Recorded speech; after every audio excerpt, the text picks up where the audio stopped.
Hi guys, நான் உங்க சரவணகுமார். இது உங்க அப்டேட் சேனல். ரொம்ப நாள் கழிச்சு நம்ம சந்திக்கிறோம்னு நினைக்கிறேன். எல்லாரும் எப்படி இருக்கீங்க? நல்லா இருப்பீங்கன்னு நினைக்கிறேன். நானும் நல்லா இருக்கேன்.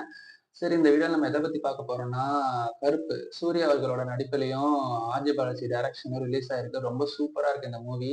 இந்த மூவி நான் இந்த வீக்கெண்ட்ல தான் பார்த்தேன். இந்த மூவிய பார்த்தோனே எனக்குள்ள நிறைய கொஸ்டின் ஜெனரேட் ஆச்சு. ஸோ அந்த கொஸ்டின்ஸ் எல்லாம் உங்ககிட்ட ஷேர் பண்ணலாம் தான் இந்த வீடியோ நான் மேக் பண்ணியிருக்கேன். ஸோ ரொம்ப டைம் வேஸ்ட் பண்ணாம வீடியோக்குள்ள போயிடலாம்.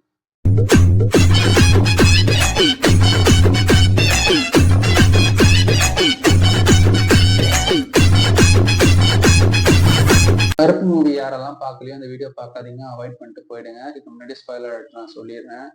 கருப்பு மூவியோட ஜிஸ்ட் ஆஃப் த ஸ்டோரி என்னன்னா, ஒரு வயசானவரும் ஒரு பொண்ணும், அந்த பொண்ணுக்கு உடம்பு சரியில்லாம இருக்கும். அந்த பொண்ணோட ஹாஸ்பிட்டாலிட்டி செலவுக்கு 60,000 நகைய எடுத்துட்டு கேரளால இருந்து தமிழ்நாட்டுக்கு வருவாங்க. வந்து ட்ரெயின்ல வந்து இறங்க சொல்ல, அந்த சில திருடங்கள்லாம் வந்து அவங்க நகைய எடுத்துட்டு போயிடுவாங்க. இந்த எடுத்துட்டு போன நகைய வந்து கண்டுபிடிக்கிறதுக்காக போலீஸ் ஸ்டேஷன்ல போய் கம்ப்ளைண்ட் குடுப்பாங்க. அவர் கதையெல்லாம் சொல்லுவார். நடந்த கதைய சொன்னோனே போலீஸ் ஸ்டேஷன்ல இருக்கிறவங்க, அந்த போலீஸ்காரங்க வந்து திருடங்கள கண்டுபிடிச்சு, அந்த நகைய ஃபுல்லா மீட்டுட்டு, அவர ஏமாத்தி அதுலேருந்து ஒரு 15,000 நகைய எடுத்துட்டு, மீதி இருக்கிற 45,000 நீ கோர்ட்ல போய் வாங்கிக்கோ அப்படின்னு சொல்லி அனுப்புவாங்க. போட சொல்ல அவங்களே வந்து ஒரு வக்கீல ரெஃபர் பண்ணி அனுப்புவாங்க. அவர் தான் வந்து பேபி. அவர் தான் வந்து இவரு ஆர்ஜே பாலாஜி.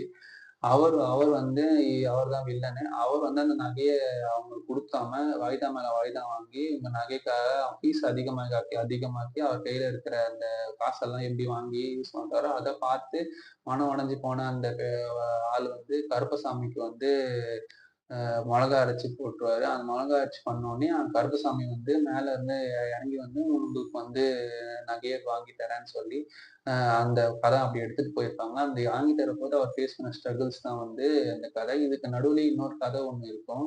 ஒரு ஒரு ஆள் வந்து 30 வருஷமா அந்த கோர்ட்ல கேஸ் போட்டுட்டு நடத்திட்டு இருப்பாரு. ஏன்னா, அவர் தான் அந்த ஆளு அப்படின்னு சொல்லிட்டு எப்படி உங்களுக்கு சொல்லி புரிய வைக்கிறதுன்னா, இப்ப நான் தான் சரவணகுமார்ன்னு சொல்லிட்டு ஒரு கோர்ட்ல கேஸ் போட்டு நடத்துற மாரி அவர் 30 வருஷமா அவரு தான் அவருன்னு சொல்லி கேஸ் போட்டு நடத்திட்டு இருப்பாரு.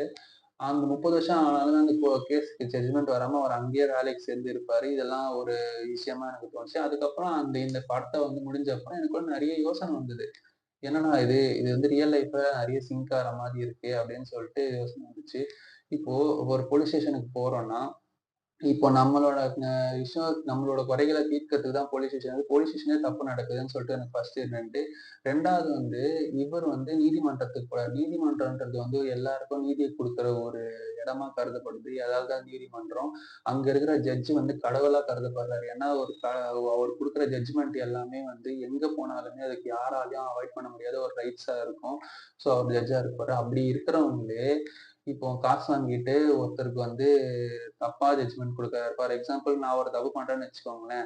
இப்போ எனக்கு ஆப்போசிட்ல இருக்கிறவங்க என்னால பாதிக்கப்பட்டுருக்காங்க. ஆனா நான் ஒரு வக்கீல எனக்கு நாலேட்ஜபிளா புடிச்சு, எனக்கு ஏத்த மாதிரி அவங்க வாதாட வச்சு, அவங்களுக்கு ஜட்ஜிக்கும் எனக்கு ஏத்த மாரி நான் பண்ணேன்னா, அங்க நீதிமன்றத்துல எப்படி நீதி கிடைக்கும்னு எனக்கு ஒரு டவுட். அந்த ஒரு கொஸ்டின்ஸ் வந்து எனக்குள்ள எழுந்துச்சு. அத நான் ஷேர் பண்றேன். நெக்ஸ்ட் பார்த்தீங்கன்னா, அ இப்போ ஒருத்தரு நான் தான் சரவணகுமார் அப்படின்னு வச்சுக்கோங்களேன். நான் தான் சரவணகுமார்ன்னு நீங்க எத வச்சு நம்புவீங்க? நான் பேசினா நான் தான் சரவணகுமார்ன்னு சொன்னா நீங்க நம்ப மாட்டீங்க.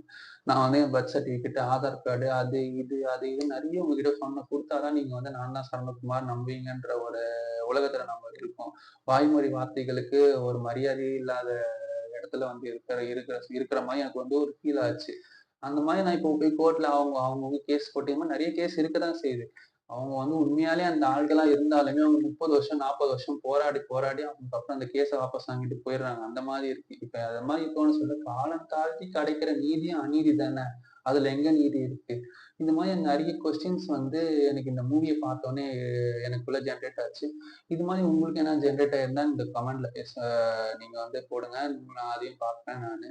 இத பத்தி நான் கேட்கிற கொஸ்டின்ஸ் பத்தி நீங்க என்ன நினைக்கிறீங்க? உண்மையாலே எல்லாமே சட்டம் எல்லாம் ஒழுங்கா தான் இருக்கா? எல்லாம் எப்படி இருக்குன்றது எனக்கு தெரியல. எனக்கு பார்த்தோனே உங்ககிட்ட ஷேர் பண்ணணும்னு தோணுச்சு. ஸோ அதனால தான் இந்த வீடியோ. ஆ இவ்வளோ நாள் கழிச்சு வீடியோ போட்டாலும் இவ்வளோ சப்ஸ்கிரைபர்ஸ் கவுண்ட் வந்து குறையாம இருக்கு. ரொம்ப தேங்க் யூ. உங்களிருந்து விடைபெறுவது உங்கள் சரவணகுமார் ஃப்ரம் அப்டுடேட் சேனல்.